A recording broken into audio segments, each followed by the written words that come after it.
and one out here. And they can represent anything you want. Typically, they'd represent a form or something that you're going to measure off of.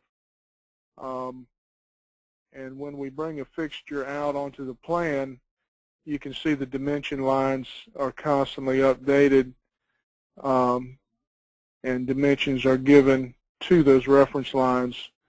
This only occurs while that fixture is highlighted.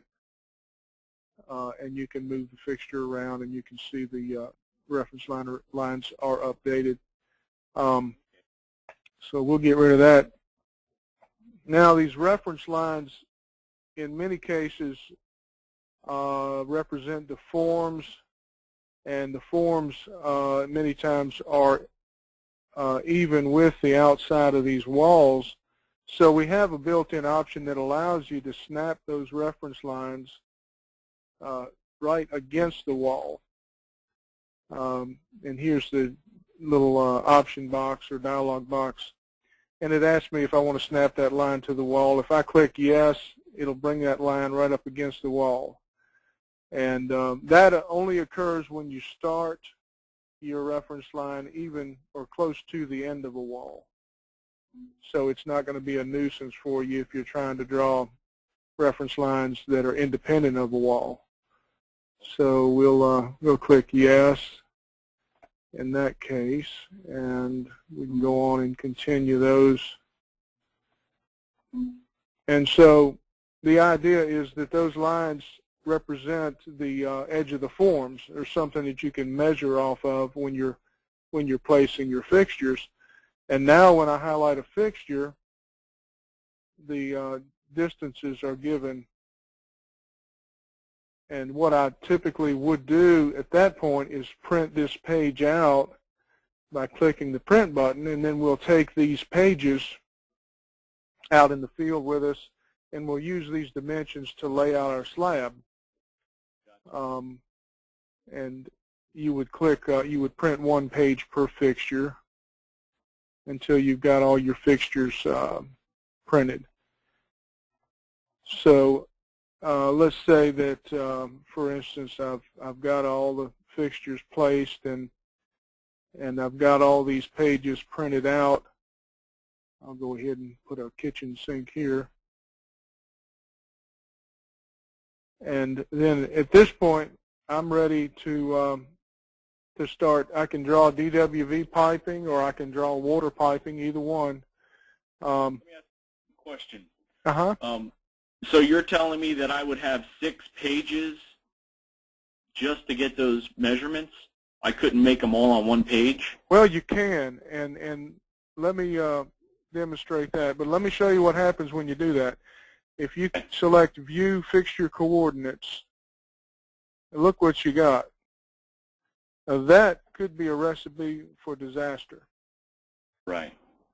You got so many dimensions showing there that it's going to be real hard to discern what goes where.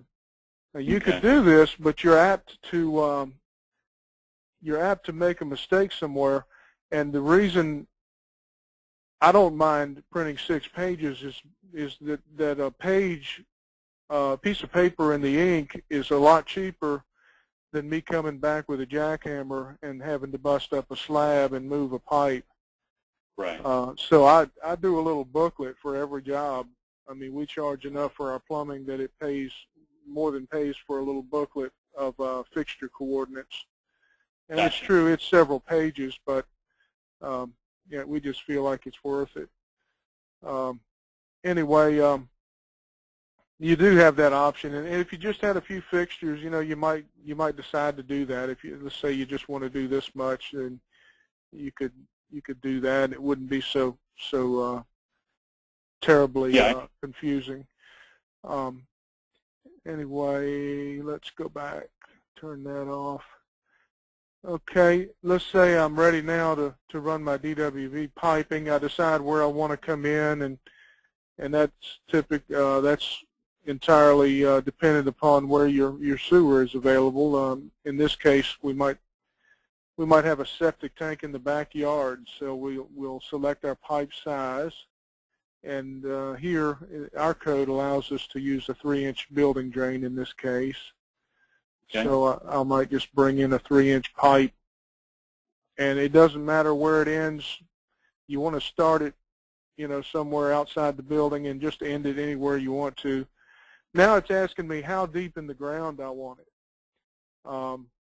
And this is expressed in distance from the floor level. I'm working, in this case, on floor level 1. So let's say I'm coming in 36 inches from that floor level, and I'll just accept the default of 36, click OK, and I'll demonstrate what that means by going into the side view, which is a view of the project from the left side. We can see here that my distance is 36 inches. Here's the floor level here, and there's the pipe. And if I draw a dimension line and I carry that out to the beginning of the pipe, there we see that that is 3 feet, which is 36 inches. So that's what that represents. Okay. And even after you draw that first pipe, or at any point during the project, you can move that pipe up and down. So you have the ability to edit that first pipe. And what that does is it actually edits all your horizontal piping at one time. So even after you're done with the project, you can still shift your piping up or down.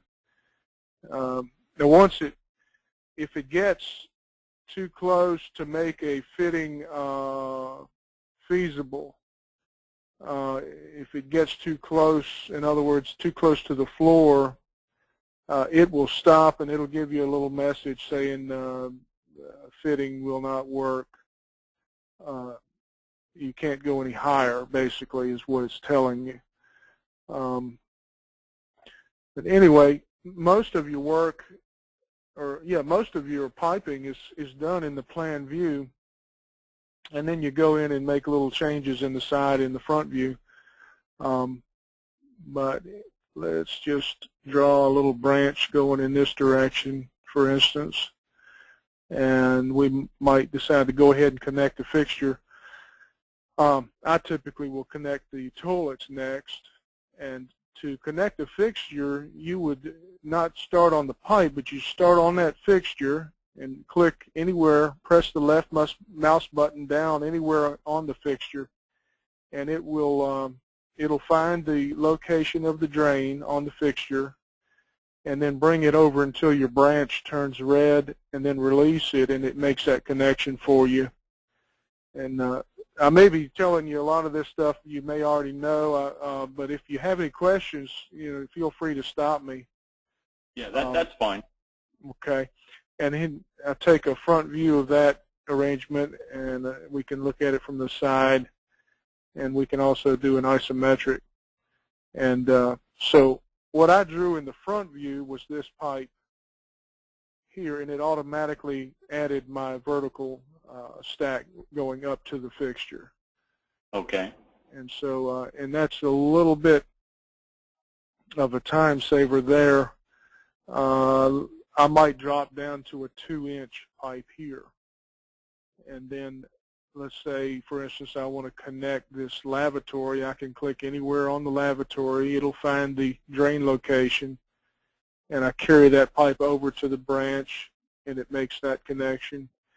And we'll go to isometric view, and we'll see that this time it added my vertical stack going to that lavatory, and it also added the trap and trap arm and the vent for me. Okay. In many cases, you may have to modify that. Let's say, for instance, if this were a concrete block perimeter or a raised slab, you may have to go in and go into the side view and modify that. Now we'll probably want to do that without the all this piping being in the way, so I can zoom into that area and go into the side view, and that eliminates any other piping that may be in the background. Oh, nice. Okay. Yeah, we'll just work with that one. And so if I want to modify this, let's say, for instance, I may have a block wall down here about 8 inches, and I don't want to come up and tear the whole block wall out to get my pipe in, so I just disconnect that, and those pipes disappear, and I might come up at an angle where I just have to chip out part of the block, and then I can edit that pipe by using the arrows or the arrow keys on the keyboard, either one. Oh, nice. Okay. Come on up to whatever height I want, and then I can reconnect that fixture. And there is my trap arm, and vent again. And then you can also extend your vents out through the roof in the front and side views as well. You could come up into the attic in the case of a 2-story, or in the case of a 1-story, or up into the floor system in the case of a 2-story, and then carry it on out and through the roof. Okay. And so, and you can do vent headers in the attic as well by extending other fixture drains. And so let's go ahead and continue connecting fixtures. And you can plumb it any way like you normally do, just whatever arrangement you want. And this would not be typical for us, but since we're already started in this configuration, right, I'll go ahead and stick with it. And so you're saying I can customize my plumbing. Let's say, for instance, like the toilet there, I wanted to come up in that wall with the washing machine so I can tie my vents together and pick up my toilet. I can do that too. Yes, yes, and let's go ahead and try that real quick. I'll just disconnect all that, and let's say we want to, do a stack vent arrangement. We may have to move the washer over a little bit to make that work. So in our code requires a 3-inch drain off the washer. That's something fairly new over here in our section of the country. So I'll do that, and then we can go to side view, and let's say we want to come off of that with a sanitary tee here, and then I can connect. We'll go back to plan view. We can edit that and move it wherever we want, and we might do something like that, and then I can bring in the drain from the toilet and use a sweep here. Okay, there's my question I get stuck on, is how do you put the riser for the vent on there? Or okay. It could be anything. Let's say, how do I draw that vertically? Oh, how would you draw it? Well, this is automatic here. It automatic. But if you wanted to add a vent onto a horizontal drain, is that what your question is? Just for any reason, never mind okay. code. Let's, for the sake of just drawing. Oh, okay. Well, you would just click the vent button over here. Okay. And then you can put a vent anywhere you want. Well, I'm just saying, like, go back to the plan view. Yeah. Okay. If you look to the right there.